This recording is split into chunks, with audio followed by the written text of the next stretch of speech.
ఈరోజు బైరెడ్డి సిద్ధార్థ రెడ్డి గారి గురించి చెప్పడానికి వారి బాబాయ్ గారిని ఇన్వైట్ చేశాను మన స్టూడియోకి. నిజం చెప్పాలంటే అండి, ఇప్పుడు బైరెడ్డి సిద్ధార్థ రెడ్డి ఏదో మాట్లాడాడు, చూపిస్తాను అతని ఆరోపణలో. అతనికి టీజీ భరత్ గారు, టీజీ వెంకటేష్ గారు కౌంటర్ ఇచ్చారట అని తెలిసింది. దయచేసి వారిద్దరిని కూడా హృదయపూర్వకంగా రిక్వెస్ట్ చేసేది ఏంటంటే, మీరు ఎవరికి పడితే వాళ్ళకి స్పందించకండి సార్, వాళ్ళ స్థాయి పెంచకండి. ఎందుకు చెప్తున్నాను ఇదంటే, వాళ్ళ సొంత బాబాయే బైరెడ్డి రాజశేఖర రెడ్డి గారు ఏంటి మరి బైరెడ్డి సిద్ధార్థ రెడ్డి గారి గురించి ఏంటని ఇప్పుడు అడిగితే అలానే నన్ను అడక నాన్ సెన్స్ అన్నాడు ఆయన. చదువు సంజ లేనుడు పాలు తాగే వేసాలు వేస్తాడు. అంతలా అలా ఉండాలండి. టీజీ భరత్ గారు, టీజీ వెంకటేష్ గారు కూడా ఎవరన్నా వచ్చి ఏంటండి పలానా సిద్ధార్థ రెడ్డి మీ గురించి ఇలాగ అన్నాడు కదంటే ఎలా కుర్రాళ్ళ గురించి మాకేంటి పక్కది అనాల. అంతే తప్ప మీరేమో అందరికీ వాల్యూ ఇచ్చేస్తారు. అందరికీ వాల్యూ ఇచ్చేస్తే మీ వాల్యూని నిలబెట్టుకునే వ్యక్తులు ఉండరండి అవతల. నోటికి ఏదొస్తే అది వేళ రెండు ఆరోపణలు చేసాడు, రెండు చూపిస్తాను మీకు. బైరెడ్డి సిద్ధార్థ రెడ్డి, టీజీ వెంకటేష్ గారు, టీజీ భరత్ గారి మీద ఆ రెండు ఆరోపణలు ఎంత నాన్ సెన్స్ ఆరోపణలు మీకు చూపిస్తాను. అలాంటి వాళ్ళ కోసం మినిస్టర్ గారు స్పందించడం ఏంటండి? ఎవరన్నా అలాంటిది ఉంటే కనుక మీ కింద కార్యకర్తలు ఉంటారు కదా, వాళ్ళతో చెప్పించండి. వాళ్ళతో లేదంటే ఇక్కడ కాకినాడ పంపించండి, కర్నూలుకి ఎక్కడి నుంచి నేను కొడతా, ఇక పలానాది ఇలాగ అంటున్నారు, ఇది సోన్స్ అని చెప్పండి నాకు. ఎందుకంటే మిమ్మల్ని నేను ఒకసారి కలుసుకున్నాను. కానీ మీరేంటనేది ఒక మీటింగ్ చాలు కదా, ఒక మెతుకు పట్టుకుంటే చాలదా?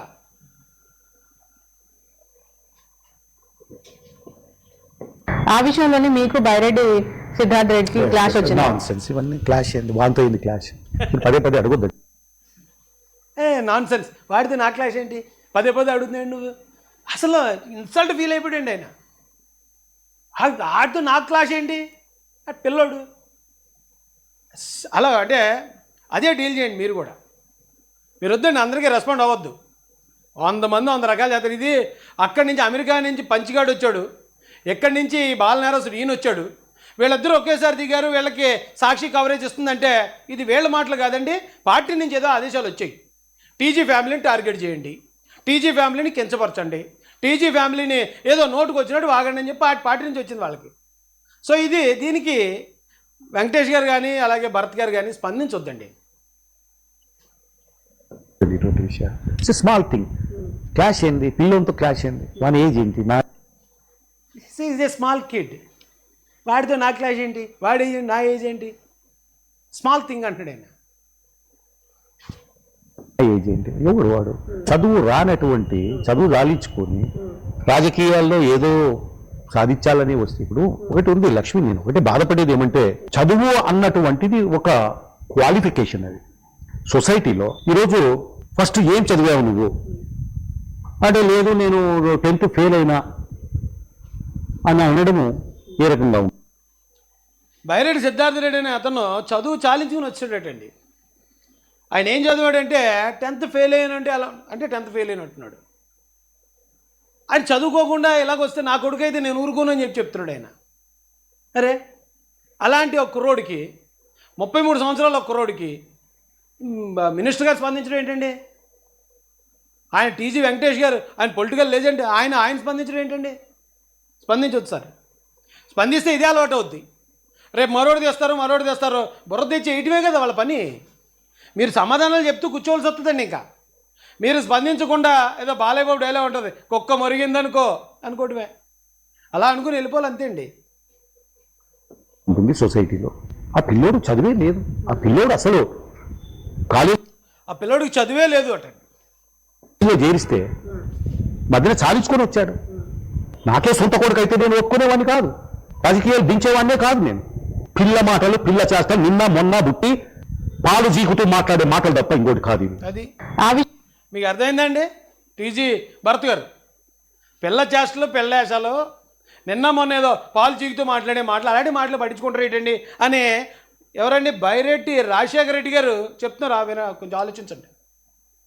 ఆయనే చెప్తున్నాడు, వాళ్ళ బాబాయ్, సొంత బాబాయ్ చెప్తున్నాడండి. ఆ అబ్బాయికి చదువు లేదు, చదివితే ఎక్కడో జాయిన్ చేస్తే వచ్చేసాడు మధ్యలో, ఏదో పిల్ల మాటలు మాడుతూ ఉంటాడు, పాలు తాగే మాటలు మాడుతూ ఉంటాడు. అంతే ఏంటి? అంతే.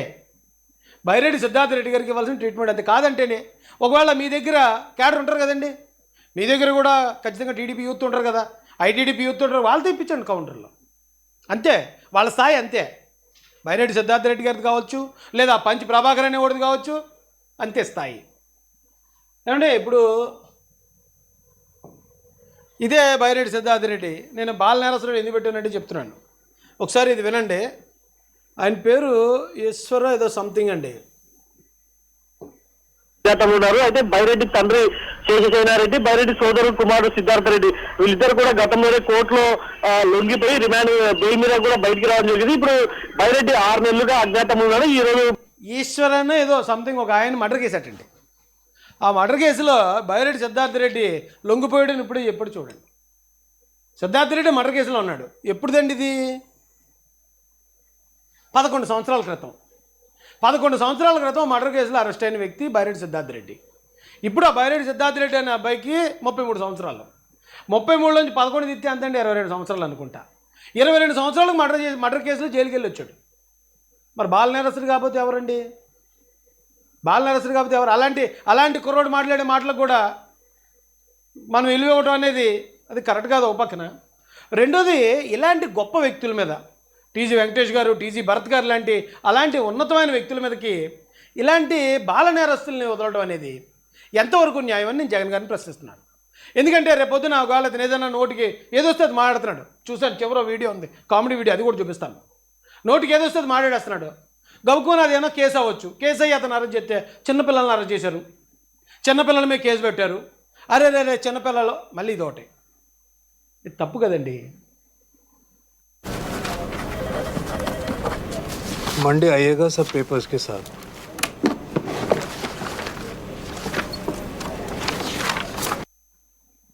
ఒకసారి ఆలోచించండి, ప్రజలు కూడా ఆలోచించండి. ఏమంటే ఇక్కడ బైరెడ్డి సిద్ధార్థ రెడ్డి ఒక ఎలిగేషన్ చేశాడు. ఈ బైరెడ్డి సిద్ధార్థ రెడ్డి దగ్గర నేను గమనించింది ఏంటంటే, ఇతను ఒక మిమిక్రీ ఆర్టిస్ట్ లాంటాడు. ఏంటి మిమిక్రీ ఆర్టిస్టులు అంతకుముందు చెప్పేవారు, మీకు గుర్తుందో లేదో, వాళ్ళు కథల స్టోరీలు అప్పటికప్పుడు అల్లుతారు. ఒకసారి హెలికాప్టర్లో రైడ్కి వెళ్తున్నారట. అక్కడ చంద్రబాబు నాయుడు గారు మరియు జగన్మోహన్ రెడ్డి గారు మరియు చిన్న పాప, స్కూల్ పాప ఉందట. వాళ్ళు హెలికాప్టర్లో వెళ్తున్నప్పుడు హెలికాప్టర్కి ఏదో ప్రాబ్లం వచ్చిందట. అక్కడ వాళ్ళ దగ్గర ఉన్న ఈ 2 పారాషూట్లట. అప్పుడు ఈ 2 పారాషూట్లో ఎవరిని పంపించాలన్నప్పుడు చంద్రబాబు నాయుడు గారు, అమ్మ నువ్వు చిన్నపిల్లవు కదా, భవిష్యత్తు ఉంది, సరే నువ్వు ఒక పారాషూట్ తీసుకుని వెళ్ళిపో అన్నారట. ఈలోగానే ఓ పారాషూట్ తీసుకుని జగన్మోహన్ రెడ్డి గారు దూకేశారట. దూకేస్తే అరే అలా వెళ్ళిపోయారు, అయినా పర్లేదమ్మా నువ్వు వెళ్ళిపోమని చెప్తే, లేదు చంద్రబాబు తాతయ్య 2 పారాషూట్లు ఉన్నాయి, మన ఇద్దరు వెళ్ళిపోదాం అన్నదట చిన్న పాప. అదేంటమ్మా మన దగ్గర ఉన్నాయి 2 కదా, ఆల్రెడీ జగన్ ఒకటి పట్టుకుని దూకాడు కదంటే, లేదు తాతయ్య, అతను పారాషూట్ అనుకుని నా స్కూల్ బ్యాగ్ వేసుకుని దూకేశాడు, కాబట్టి 2 పారాషూట్లు సేఫ్, రండి మన ఇద్దరు వెళ్దాం. ఇది మిమిక్రీ ఆర్టిస్టులు అప్పటికప్పుడే క్రియేట్ చేసి వదులుతూ ఉంటారండి ఇలాంటివి. సేమ్ ఇతను కూడా అంతే.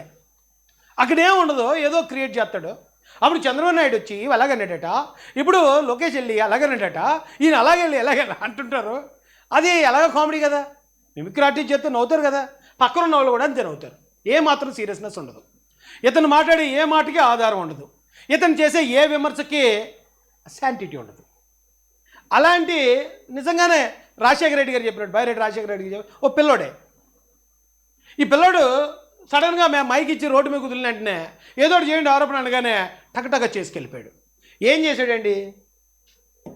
రోజు ₹1 ఎత్తుతున్నాడు మినిస్టర్, రోజుకి ₹1 ఎత్తుతున్నాడు మినిస్టర్ అన్నాడు ఒక ఆరోపణ. ఎక్కడి నుంచి ఎత్తుతున్నాడు? ఎవరు చెప్పారు ఆ మాట? ఎవరి దగ్గర తీసుకున్నాడు? నోటికి ఏదో సార్ చెప్పాను కదా, మిమిక్రీ ఆర్టిస్ట్ అప్పటికప్పుడే ఒక ఫంక్షన్లోకి చిరంజీవి గారు, బాలకృష్ణ గారు, వెంకటేష్ గారు పాల్గొన్నారట. ఆ పాల్గొన్న తర్వాత ఎలాగ అక్కడ కామెడీ క్రియేట్ చేస్తారు. ఆ చిరంజీవి గారి లాగా, బాలకృష్ణ లాగా అలా మాట్లాడుతూ వాయిస్ ఓవర్, అదే వాయిస్ మారుస్తూ కామెడీ చేస్తారు కదా, సేమ్ అంతే. ఏమీ నిజాలు ఉండవు, జస్ట్ క్రియేషన్ అంతే. జనాలను నవ్వించడానికి, నమ్మించడానికి ₹1 ఎత్తుతున్నాడు అనేసాడు. నోటికి ఏదో వస్తే అది వాగేయటమే. వాస్తవం చెప్తా ఒకటి రాసి పెట్టు కదా, మీడియా వాళ్ళు ఉన్నారు, మినిస్టర్ కూడా చూస్తున్నాడు ఖచ్చితంగా. మొన్ననే ఫార్మా కంపెనీ వాళ్ళ కాడ 45 కోట్లు ఎత్తినాడు ఈయన మినిస్టర్. ఫార్మా కంపెనీ వాళ్ళ దగ్గర 45 కోట్లు అంతే అన్నాడు. ఏ ఫార్మా కంపెనీ చెప్పలేదు. ఆ 45 కోట్లు ఈయనకి ఇచ్చినట్టు ఏ ఆధారం ఉంది? ఎవరు వచ్చి ఎలిగేషన్ చేశారు, లేకపోతే అమౌంట్ ఎలా ట్రాన్సాక్షన్ జరిగింది, క్యాష్ రూపంలో జరిగిందా, చెక్ ఇచ్చారా, లేకపోతే మినిస్టర్ గారు వెళ్ళి వాళ్ళు ఏమైనా బెదిరించారా, బెదిరించినందుకు వాళ్ళు ఏమీ ఉండవండి.